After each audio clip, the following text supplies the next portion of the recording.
एक बहुत खूबसूरत कनीज थी, बहुत खूबसूरत, बला की खूबसूरत। अगर मैं उसकी खूबसूरती बयान कर दूं तो शायद आप सोचे कि ये क्या बकता है, लेकिन मैं सही कह रहा हूं। वो इतनी खूबसूरत थी कि उसके रुखसार यानी उसके गाल देखकर ऐसा लगता था जैसे चांद जमीन पे उतर आया हो। उसके बाल ऐसा लगता था जैसे बाल नहीं बल्कि रेशम हो। उसके होंठ ऐसा लगता था जैसे गुलाब की पंखड़ियां हो। उसकी आंखें ऐसा लगता था जैसे नरगिस की के फूल हो। और जब वो चलती थी तो यूं लगता था जैसे कोई मोर सावन भादों में दिल रुबाना अंदाज से खिरामे नाज कर रहा हो। अगर वो तेज चले तो यूं लगे जैसे किसी जंगल में हरन चौकड़ी भर रहा हो। और अगर वो कभी खिलखिला के हंस दे तो ऐसा लगता था जैसे करीब से आबशार गिरने की आवाज आ रही हो। अगर वो अल्लाह अकबर अपने बालों पर बल देकर गर्दन को झुरझुरी दे दें तो यूं लगता था कि जैसे बारिश के मौसम में कोई मोर अपने पंख खोल करके मस्ती में नाच रहा हो। वो रक्स से ताऊस की याद दिला देती थी। उसकी गर्दन की झुरझुरी इतनी खूबसूरत थी। खैर से वो बाबा फरीद की कनीज थी। अल्लाह के रसूल अलैहिस्सलाम ने फरमाया निकाह जल्दी करो। एक वक्त था राजस्थान में निकाह लोग बहुत जल्दी करते थे और अब बहुत देर करने लगे हैं। ये सीरियलों की वजह से और पता नहीं क्या क्या खुराफात आ गए, उसकी वजह से अल्लाह के रसूल अलैहिस्सलाम फरमाते हैं 3 चीज़ों में देर मत करो। 3 चीज़ों में देर मत करो। नंबर 1, जब नमाज का वक्त आ जाए तो नमाज पढ़ने में देर मत करो। नंबर 2, जब जनाजा तैयार हो तो तदफीन में देर मत करो। नंबर 3, जब बेटा और बेटी बालिग हो जाए तो उनके निकाह करने में देर मत करो। आज हर तरफ से शोर सुनाई दे रहा है कि लड़कियां भाग रही है, लड़कियां भाग रही हैं। हालांकि सब बेटियां ऐसी नहीं होती, लेकिन लोग शोर करते हैं। बल्कि मैं तो लोगों को यह भी कहता हूं आजकल लोगों की माएँ उतनी शरीफ नहीं है जितनी हमारी बेटियों को अल्लाह ने शराफत अता की है। आज भी हमारी बेटियों में शराफत अल्हम्दुलिल्लाह मौजूद है। सिर्फ तरबियत की ज़रूरत है, दीन सिखाने की ज़रूरत है, मज़हब सिखाने की ज़रूरत है। तो लेकिन अगर ऐसा कुछ हो रहा है तो लोग करते क्या है, 30-30 साल 25-25 साल बेटियों के निकाह नहीं करते। क्या कहते हैं, अभी आने दो, अभी अच्छा रिश्ता आने दो, अभी अच्छा रिश्ता क्या है, कहा हमारे मेयार के मुताबिक आने दो। हमारे मेयार और आपका मेयार क्या है पता है, यही आपका मेयार है कि कोई आपको स्मार्ट दामाद चाहिए, कोई आपको सफेद चमड़ी वाला दामाद चाहिए, कोई आपको बिल्डिंग वाला दामाद चाहिए, कोई आपको महल वाला दामाद चाहिए। आपको शरीफ इंसान नहीं देखना। मेयार क्या है, दौलत। मेयार क्या है, ऊंचा मकान। मेयार क्या है, सफेद चमड़ी। अल्लाह के बंदो अपना मेयार ये नहीं है। बस अब बात खत्म करने लगा हूं। एक रिवायत पढ़ता हूं थोड़ी तशरीह के साथ, अगर ज़ौक़ से सुनोगे तो पूरी बात करके बात मुकम्मल करूंगा। अल्लाह अकबर। अल्लाह के रसूल अलैहिस्सलाम फरमाते हैं लोग निकाह करते वक्त चंद चीजें देखते हैं। पहली चीज लोग देखते हैं निकाह करते वक्त खूबसूरती, हुस्न, ब्यूटी। ऐसा ही हुजूर देखो, हुजूर फिर हुजूर हैं। कयामत तक का सर्वे रिपोर्ट पेश कर दिया। कल लोग क्या करते हैं, निकाह करते वक्त क्या देखते हैं, खूबसूरती देखते हैं। खूबसूरती मतलब क्या, आजकल के माहौल में सफेद चमड़ी, सफेद चमड़ी, सबको सफेद चमड़ी चाहिए। ये चमड़ियां जो है ना हमेशा सफेद नहीं रहती। 18 साल में इंसान जैसा लगता है, बताओ 55 साल के बाद भी वैसे ही लगता है। 18 साल में मुकम्मल फिट था, 55 साल में आया तो कैसा दिखता है, इधर से पेट निकला, उधर से कमर, उधर से गोश्त, ये उधर चेहरा बढ़ गया, वो हो गया, वो पता नहीं क्या क्या हो जाए, है ना। तो आप अगर सिर्फ ब्यूटी देखोगे, सिर्फ खूबसूरती देखो, नौजवान लड़कों की खास तौर, आज शरीफ बच्चियां घर में बैठी हुई, शरीफ लड़कों को लड़कियां रिजेक्ट करती है। ये तो अच्छा नहीं दिख रहा है, उसको कैसा चाहिए, हीरो चाहिए उसको। लड़कियों को हीरो चाहिए और लड़कों को हीरोइन चाहिए। एक बात आपको कहूं, सच्ची सच्ची बात, देखो मैं ग्राउंड लेवल का आदमी हूं, आपका आदमी और आपकी तरह बात करना चाहता हूं। मेरे जाने के बाद ये हजरात पता नहीं क्या कहेंगे कि किसको बुलाया था, लेकिन मुझे उसकी परवाह नहीं है। हालांकि अल्लाह वाले लोग ऐसा नहीं कहेंगे, लेकिन देखिए अगर खांसी आ रही हो ना तो फिर दवा खांसी की ही देनी पड़ेगी। अगर कोई कहे कि भाई ये खांसी की दवा क्यों है, तो अगर खांसी ना होती तो खांसी की दवा ना देते। यही है ना, दवा वाले को, खांसी वाले को कैंसर की दवा तो नहीं दे सकते ना। तो जैसी बीमारी वैसा इलाज। तो ये मेरे जो नौजवान लड़के छोकरे हैं बच्चियां हैं, इनको मैं कहता हूं ये जो हीरो हीरोइन के चक्कर में पड़े हो ना, ये लोग घंटों मेकअप करके स्क्रीन के सामने आते हैं तो ऐसे दिखते हैं। इनको कभी नींद से उठने के बाद देख लो तो वो तुम्हारा गैरेज में पच्चरी करने वाला अच्छा नजर आए। ये कोई मैं हंसाने के लिए नहीं कह रहा, मेरी तबीयत में नहीं है जलसों में हंसाना, क्योंकि ये हंसाने की और ये जोक की महफिल नहीं है, ये तो रोने रुलाने की महफिल, ये तो इस्लाह की महफिल, आखिरत याद दिलाने की महफिल है। मैं अपनी आपसे भी कहता हूं, आप वो चुड़ैल को जो 4 घंटे मेकअप करके आई है, हजारों रुपए उसने अपने चेहरे पर सर्फ किए हैं, उससे आप कंपेयर करते हो किचन में बैठकर रोटी बनाने वाली लड़की को? कहां वो स्क्रीन पर आकर जिना करने वाली जानिया औरतें जो स्क्रीन पर आकर के नाचती है, मैं किसी का नाम नहीं ले रहा, जो जिना करवाती हैं वो आपको पता है सब, वो नाचने वालियां, जिना करने वालियां, आबरू बेचने वालियां जो स्क्रीन पे जिना करती है, उनसे आप कंपेयर करते, वो हजारों रुपए का मेकअप खर्च करने वाली के शरीफ रोटी बना रही है जो घर में उसकी, कभी उसको नींद से उठता हुआ देख करके खड़ा कर, और फिर जिसके साथ तू निकाह करना चाहता है उसको खड़ा कर, उसकी उस लांती सूरत से ज्यादा इसकी शराफत का नूर तुझे नजर आएगा। आप क्या कंपेयर करते हैं? आप मेकअप को दिल दे बैठे।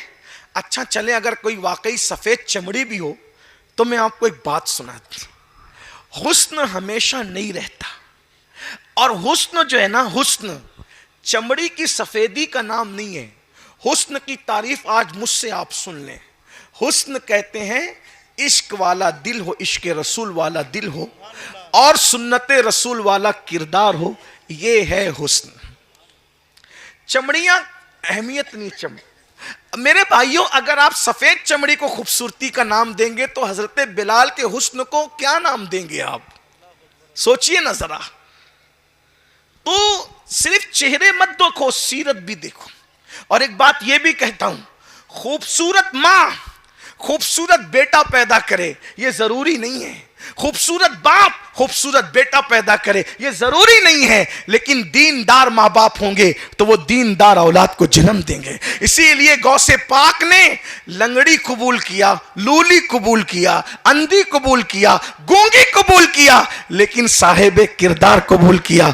और फिर आप जानते थे लंगड़ी चल जाएगी, लूली चल जाएगी, अंधी चल जाएगी, गूंगी चल जाएगी, क्योंकि लंगड़ी माँ लंगड़ा बेटा पैदा करे ये जरूरी नहीं है। कितनी भी लंगड़ी हो, कैसी भी लूली हो, लेकिन है तो नेक बाप की बेटी, चलो निकाह में ले लो। हालांकि वो लंगड़ी लूली ना थी, आप बार बार का किस्सा सुन चुके हैं, लेकिन थी कितनी पाक दामन। का लंगड़ी इसलिए कि घर के बाहर कभी कदम नहीं निकाला, लूली इसलिए कि कभी उसने अपने हाथ से हराम काम नहीं किया, गूंगी इसलिए कि कभी ना झूठ बोला ना कभी गीबत की, और बहरी इसलिए कि कभी खुदा की नाफरमानी की बात उसके कान में नहीं पहुंची। तो फिर उस मां से फिर बेटा जो पैदा हुआ वो सिर्फ वली नहीं था बल्कि वलियों का सरदार शेख अब्दुल कादिर जिलानी था। तो याद रखें, जब माएँ नेक होती है तो बच्चे भी नेक होते हैं। एक बात यहां याद आई, नौजवान अपनी इस्लाह करें। सफेद चमड़ी, सफेद चमड़ी, फिर उसके बाद जब वो सफेद चमड़ी लाते हैं ना तो फिर वो तमाशा होता है घर में, फिर आगे कहते हैं हजरत सुनती नहीं है, तो तुमने किसको उठा के लाया? जब आप हंसने की बात नहीं है, लेकिन अगर आप हंस लें तो शादी का मौका है, मुझे कोई एतराज भी नहीं, लेकिन ये बात कंट्रोल में नहीं है, क्योंकि उसको तो रात दिन अपने हुस्न पर नखरा है। खुदा जब हुस्न देता है नजाकत आई जाती।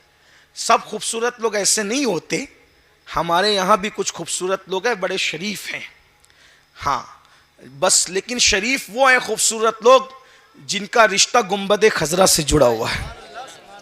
सुन लीजिए, बात अर्ज करूं ना, आप थक तो नहीं गए ना? शादी की महफिल अर्ज करता हूं।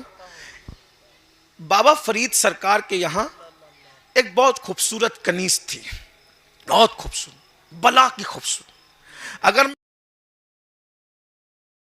बयान कर दूं तो शायद आप सोचे कि ये क्या बकता है, लेकिन मैं सही कह रहा हूं।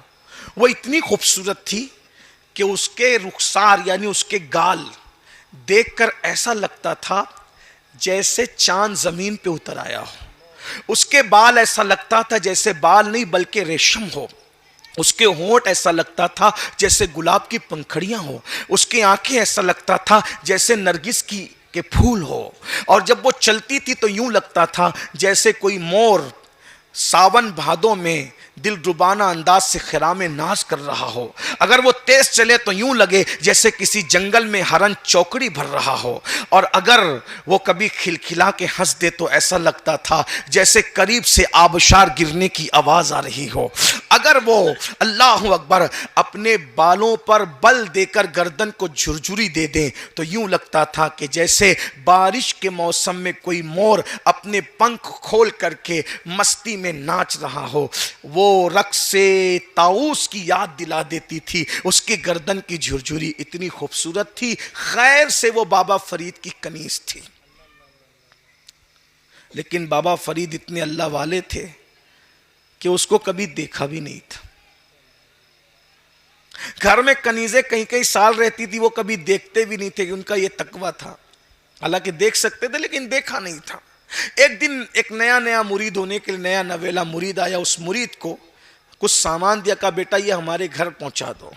मुरीद घर सामान देने के लिए गया। वो कनीज आई सामान रिसीव करने के लिए। घर की औरतें तो ना आती थी, कनीज को भेजा। कनीज को देखा तो ढेर हो गया। नया नवेला मुरीद था, अभी तरबियत पूरी नहीं हुई थी उसकी। इतना भी खूबसूरत कोई हो सकता है? एक नजर देखा, अब पागल हो गया, उससे इश्क कर बैठा। हजरत की खानका में नहीं आया, वापस घर चला गया। उस वक्त के पीर साहब लोग मुरीद पर बड़ी नजर रखते थे। सबके नाम भी उनको पता होते थे, सबका हाल भी, सबके बारे में पूछते भी थे। कुछ दिन गुजरे तो बाबा साहब ने, हम लोग सरकार बाबा फरीद को बाबा साहब के, सिलसिला चिश्तिया का बड़ा इमाम मोहसिन है सिलसिला चिश्तिया का, जिसने चिश्तियत को पूरी दुनिया में फैला दिया। दो ऐसे हीरे तराशे कि जिससे चिश्तियत के डंके बज गए। एक निजामुद्दीन महबूब इलाही, एक मखदूम अली अहमद साबिर कलियरी। जिसके मुरीद ऐसे हो वो पीर बाबा फरीद कैसा होगा? अल्लाह अकबर। बहरहाल ये उन्वान मेरा सरकार बाबा फरीद का नहीं, लेकिन जिक्र आ गया तो बात कर रहा हूं। तो आपने मुरीद के बारे में, अरे वो मेरा फुला मुरीद नहीं दिखता। तो दूसरे मुरीदों ने कहा सरकार वो तो आपकी कनीज का आशिक हो गया, दीवाना हो गया, पागल हो गया, वो दिल दे बैठा आपकी कनीज को, भूल जाओ उसको। सरकार बाबा फरीद ने कहा मुरीद भूलने के लिए नहीं होते, बुलाओ उसको। मुरीद आया, शर्मिंदा था, नजरें नीचे। सरकार ने कहा क्या बात है बेटा, कुछ सुन रहा हूं, सही सुन रहा हूं? हुजूर हिम्मत नहीं है, लेकिन आपने जो सुना है सही है कि आपकी कनीज पर दिल आ गया। कोई बात नहीं बेटा, दिल की बात है, आ गया, कोई बात नहीं, लेकिन अल्लाह वालों का इस्लाह का अंदाज देख। मैं वो कनीज को बुलाता हूं, देख ले वही है कि दूसरी है। उसको बुलाया, यही है जी सरकार, यही है। बेटा हमारा वादा, इंशाअल्लाह ठीक 1 हफ्ते में हम उसके साथ तेरा निकाह कर देंगे, जा तैयारी कर। अब क्या हुआ, वो तो खुश हो गया। भाई जब किसी बंदे को अनहोनी चीज मिल जाए तो उसकी क्या हालत होगी, तो खुश हो गया। जा तैयारी कर, याद रखना यही है ना? हाँ यही है, बहुत खूबसूरत है, ठीक है जा। जैसे वो मुरीद गया, बाबा फरीद सरकार ने कहा इस औरत, इस लड़की को जुलाब खिलाओ।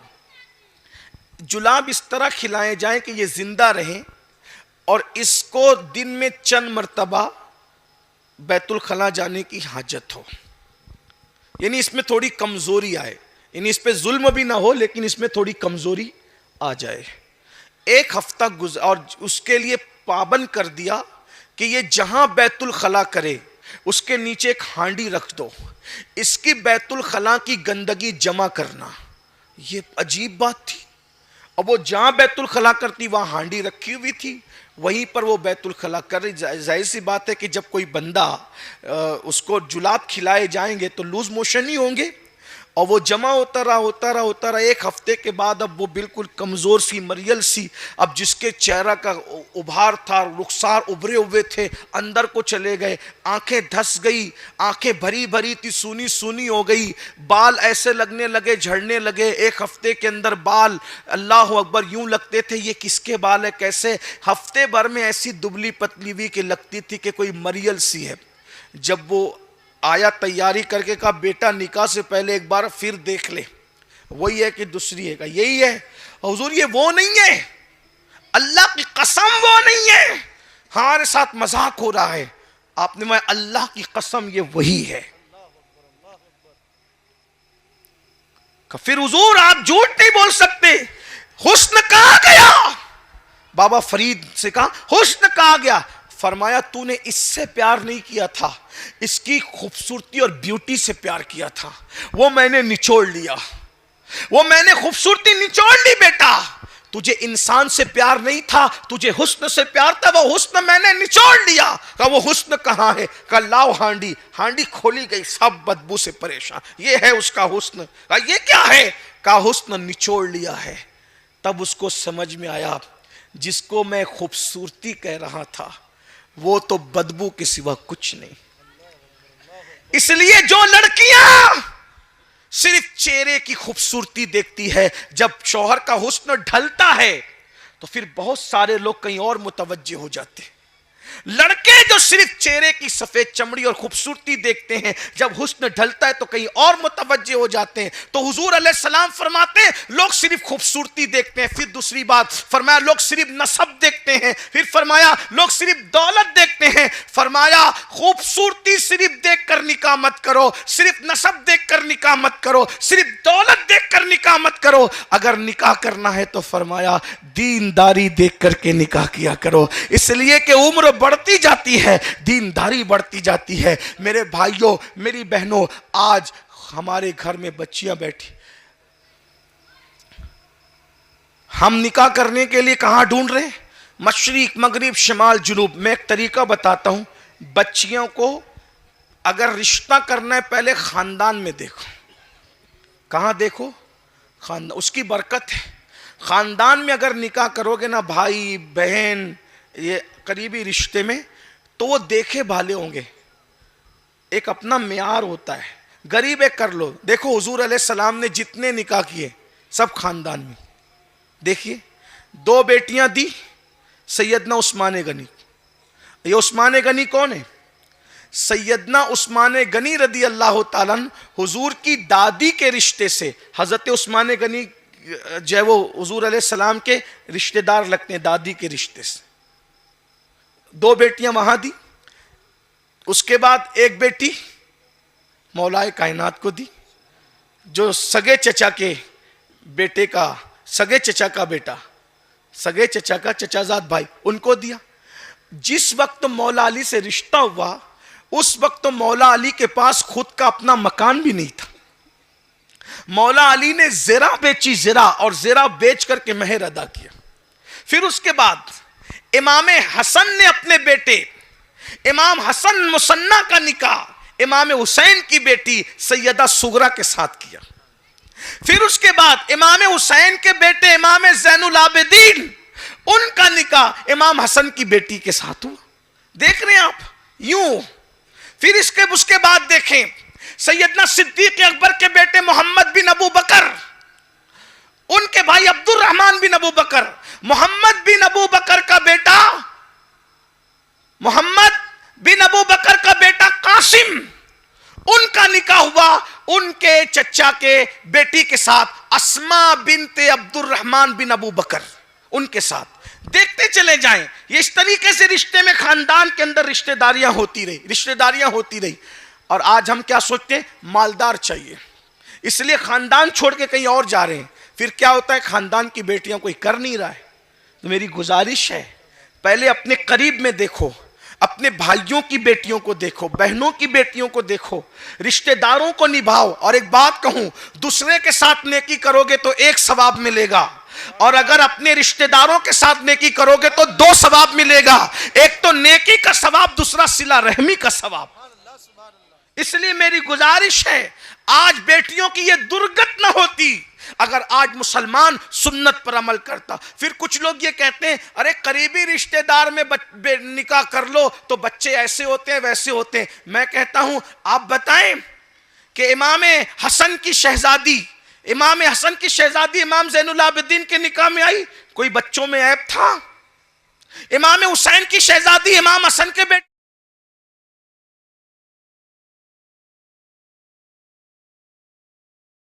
हसन मुसन्ना का निकाह सैयदा बीबी सुगरा के साथ हुआ। उनसे जो बेटा पैदा हुआ उसे दुनिया अब्दुल्ला अल महस कहती है। अब्दुल्ला अल महस से अल्लाह अकबर जो बेटा पैदा हुआ उसे दुनिया मूसा अल जौन कहती है। मूसा अल जौन से जो बेटा पैदा हुआ उसे दुनिया अब्दुल्ला कहती है। अब्दुल्ला से जो बेटा पैदा हुआ उसे दुनिया दाऊद कहती है। दाऊद से जो बेटा पैदा हुआ उसे दुनिया सैयद मोहम्मद कहती है। सैयद मोहम्मद से जो बेटा पैदा हुआ उसे मूसा सानी कहती है। मूसा से जो बेटा पैदा हुआ उसे अल्लाह अकबर सैयद अब्दुल्ला अल जिली कहती है। अब्दुल्ला अल जिली जो पैदा हुआ उसको हजरत जायद कहती है। जायद से जो बेटा पैदा हुआ उसे दुनिया अबू साले मूसा जंगी दोस्त कहती है। उससे जो बेटा पैदा हुआ उसे दुनिया शेख अब्दुल कादिर जिलानी कहती है। नारे तकबीर, नारे रिसालत। और जब इस नस्ल को देखते हैं तो बरेली का इमाम कहता है तेरी नस्ल पाक में है बच्चा बच्चा नूर का, तू है ऐने नूर, तेरा सब घराना नूर का। सुभान अल्लाह, सुभान अल्लाह। आज हमें क्या हो गया? कुछ नहीं होता, ये अल्लाह की मर्जी। अगर अल्लाह चाहे तो मगरिब से भी ले आओगे, मशरिक और मगरिब से। अगर ऐबदार औलाद देना होगा तो तब भी देगा। और सगे भाई की बेटी अपने बेटे के लिए लाओगे और अल्लाह खूबसूरत देना चाहे तो देगा। इसलिए अपने शादी सीखो, निकाह सीखो। अब निकाह, आखिरी बात करने लगा, निकाह में लोग क्या करते हैं? बैंड बजा रहे हैं, गाने बजा रहे हैं।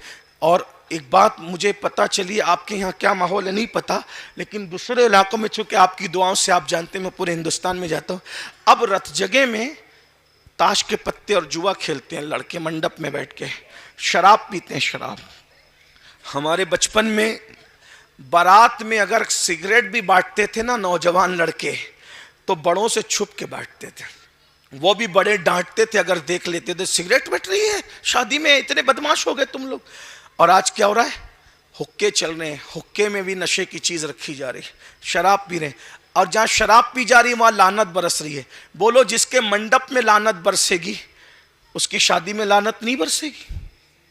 जहां ताश खेला जाएगा, ताश, जुआ, जिसके बारे में फरमाया गया जिसने जुआ खेला उसके हाथ कयामत के दिन सूअर के खून में रंगे हुए होंगे। ये तो शादी करने वालों को सोचना चाहिए कि मेरे घर के आंगन में शादी में जुआ खेला जाएगा, लानत वाला काम। शराब पिया जाएगा, लानत वाला काम। पटाखे फोड़े जाएंगे, लानत वाला काम। बैंड बाजे बजाए जाएंगे, डीजे बजाया जाएगा, लानत वाला काम। जब लानत बरसेगी निकाह के वक्त तो रहमत कैसे आएगी जिंदगी में? नात शरीफ पढ़ो, महफिल मिलाद करो, हुजूर की महफिल सजाओ ताकि रहमतों का नुज़ूल हो, बरकतों का नुज़ूल हो। अल्लाह के बंदो जिंदगी गुजारना सीखो। और जो आखिरी बात अर्ज करने चला था, निकाह, बस एंड हो रहा है। निकाह, आखिरी बात, निकाह सिर्फ जिनसी तस्कीन का नाम नहीं है। यह किसी और कौम में होगा जिन्स की तस्कीन का नाम, यूज करो और छोड़ दो। हमारे यहां निकाह यह है, एक दूसरों के दिल में उतरने को निकाह कहते हैं, एक दूसरे का लिबास बनने को निकाह कहते हैं, एक दूसरे के हमदर्द बनने को निकाह कहते हैं। बल्कि ये कह दूं कि तू मैं हो जा और मैं तू हो जाऊं और तू और मैं का झगड़ा खत्म हो जाए, इसको निकाह कहते हैं। और उस निकाह की बरकत क्या है वो सुन लें। हम लोग जब निकाह करते हैं ना, निकाह, बीवी बीमार हो जाती तो छोड़ के भागने वाले नहीं है, बल्कि हम तो मरने के बाद भी नहीं छोड़ते।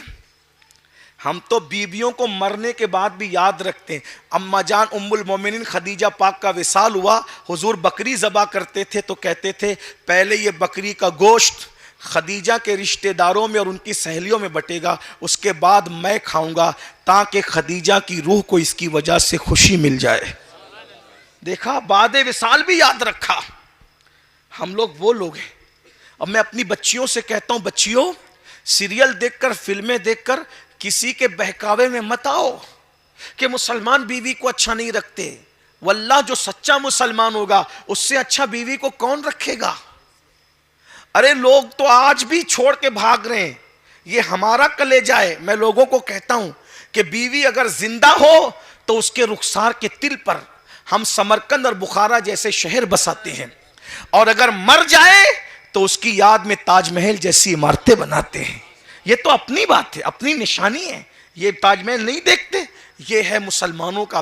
मुसलमानों को मुसलमान बनने की जरूरत है। जो आखिरी बात कहने चला तो उसको सुन ले। अगर आपको नसीहत खास, मर्द क्या सोचता है कि बीवी उसको मारना ये मर्दानगी है, तलाक की धमकी देना ये मर्दानगी, उसको कनीज बना के रखना ये मर्दानगी है, उसको कुछ बोलने नहीं देना ये मर्दानगी है।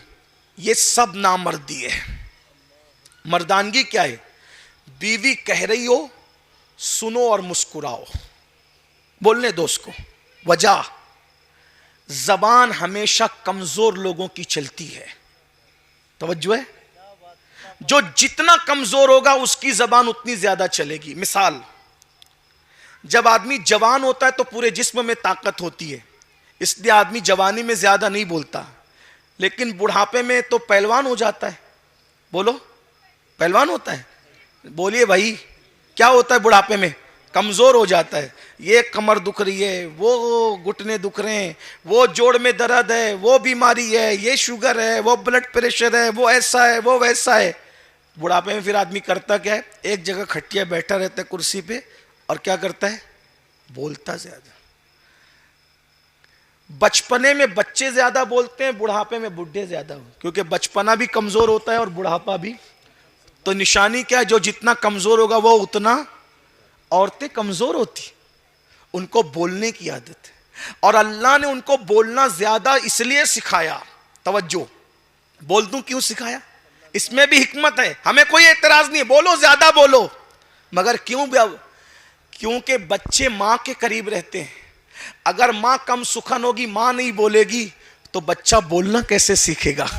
इसलिए जिसके पास बोलने की तरबियत लेना है तो उसको अल्लाह ने बोलने की ज्यादा तौफीक दी, इसलिए वो बोलती रहती है, बोलती रहती है। मर्दों का काम है मुस्कुरा के सुन ले, कुछ टेढ़ी तबाड़ी भी करती है, सुन ले। वजह, आका फरमाते तुम में सबसे बहादुर वो है जो गुस्सा पी जाए। तलाक देने वाले नामर्द हैं, औरतों को पे जुल्म करने वाले नामर्द। सुन ले, जिम्मेदारी से कह रहा हूं, जिसको बात करना है मेरे साथ बैठ के बात कर ले, मैं दलील देने के लिए तैयार हूं। मारने पीटने वाले, बल्कि हदीस पाक का मफहूम है, जो बीवी को मारे ऐसा है जैसे थूक के चाटने वाला, और दिन को मारेगा लेकिन रात तो उसी के साथ गुजारेगा। तो जिसके साथ रहना उसको मारते। इस्लाम में मारने का तस्वुर नहीं है बीवी को। तो आप कहेंगे यार वो तो मुंह चलाती। मैंने कहा उसका मुंह चलाना भी अपने लिए फायदेमंद है। कितना फायदेमंद है? वो जो आखिरी बात कहने चला तो उसको सुने, बात पूरी करते। एक बहुत बड़े बुजुर्ग हैं, बहुत बड़े बुजुर्ग। उस बुजुर्ग को दुनिया शेख अबुल हसन खरकानी कहती है। नाम सुना इनका? ये अबुल हसन खरकानी कौन है पता है? जब महमूद गजनवी एक जंग को बार बार हार गया तो अबुल हसन खरकानी के पास गया, कहा सरकार मैं जंग हार रहा हूं, जीत नहीं पा रहा हूं, कुछ अता करें। तो अपना जुब्बा दिया, कहा जंग में मेरा जुब्बा रख के दुआ करना, मेरे जुब्बे से की बरकत से अल्लाह तुझे फतह देगा। और महमूद ने खरकानी का जुब्बा रख के दुआ की, अल्लाह फतह दे, अल्लाह ने फतह दी। जिसका जुब्बा इतना कीमती हो, जिसके वसीले से दुआ कबूल हो, कितना अजीम आदमी होगा अबुल हसन खरकानी। इत्तेफाक से एक बहुत बड़ा फलसफी, यानी दुनियावी एजुकेशन का माहिर, फलसफे में बहुत माहिर, वो हजरत का मोतकीद हो गया, बल्कि मुरीद हो गया, फलसफी मुरीद हो गया। तवज्जो करना, तवज्जो है ना आपकी? ये बात एंड हो रही है। घर में अच्छे से रहो, स्टेज पर तो सभी अच्छे से रहते हैं, जलसे में सभी अच्छे से बैठते हैं, घर में अच्छा रहना सीखो। और आका फरमाते तुम में सबसे अच्छा वो है जो अपनी बीवी के साथ अच्छा सलूक करे। सालन में नमक ज्यादा होने पे आंख दिखाते हो, चाय आने में देर हो गई तो आंख दिखाते हो, मां बहन की गालियां देते हो। गाली देना फिस्क है, गरीब नवाज सरकार फरमाते हैं जो किसी मोमिन को गाली दे मरते वक्त उसकी जबान पे कलेमा नहीं आएगा। तो जब आम मोमिन को गाली देने से जबान पे कलेमा नहीं आता, तो बीवी को मां बहन की गाली दोगे तो तुम्हारी जबान पे मरते वक्त कलेमा कैसे आएगा? बीवियों का हिसाब लेने वाला कोई नहीं है तुमसे। बीवियां तो कमजोर है, जितना दबाना चाहो दबा लो, मगर सुन लो हदीस पाक का मफहूम है, जिसने औरतों पे जुल्म किया होगा अगर वो पहाड़ों जैसी नेकियां लेकर आएगा, अल्लाह उसकी नेकियों को कयामत के दिन रेजा रेजा कर देगा। उसकी नेकियों को जर्रा जर्रा कर दिया जाएगा, क्योंकि उसने सही तुम उस पर जुल्म करते हो। हाँ, लेकिन यह भी कहता हूं सर पे भी मत चढ़ाना। ऐसा ना हो कि बीवी को इतना सर पे चढ़ा लो, कहते रहे माँ बाप को छोड़ दे, तो कहा जी जी लब्बैक छोड़ दिया। यह भी नहीं हो। देखो इस्लाम में एतदाल, ना बीवी सर पे चढ़ाने की चीज है ना पैर में पहनने की चीज है। वो बाईं पसली से दिल के करीब से पैदा हुई है, वो दिल में रखने की चीज है।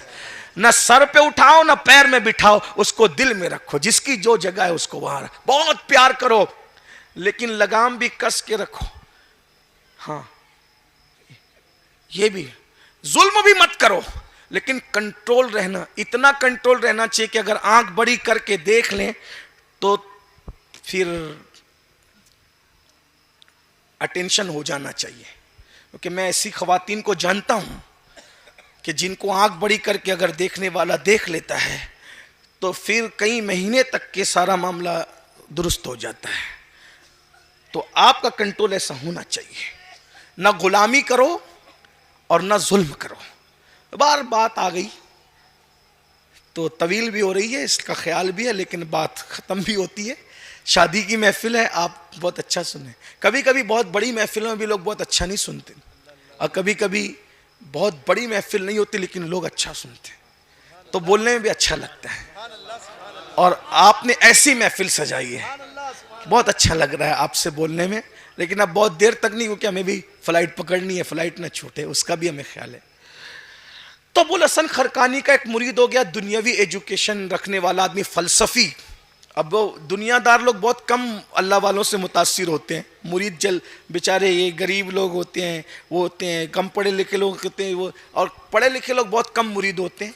वो तो खुद ही पीर बने होते हैं कि हम किसी से मुरीद नहीं हो। कोई बात नहीं, सबकी अपनी अपनी बात है। हाँ, तो लेकिन कुछ पढ़े लिखे होते हैं, शरीफ होते हैं, और सभी पढ़े लिखे शरीफ होते हैं, पर मिजाज अलग अलग होते हैं। चले बात करते हैं। उसको याद आई अबुल हसन खरकानी सरकार की। वो सोचा कि हजरत से चलो आज घर पे मिल लेते हैं।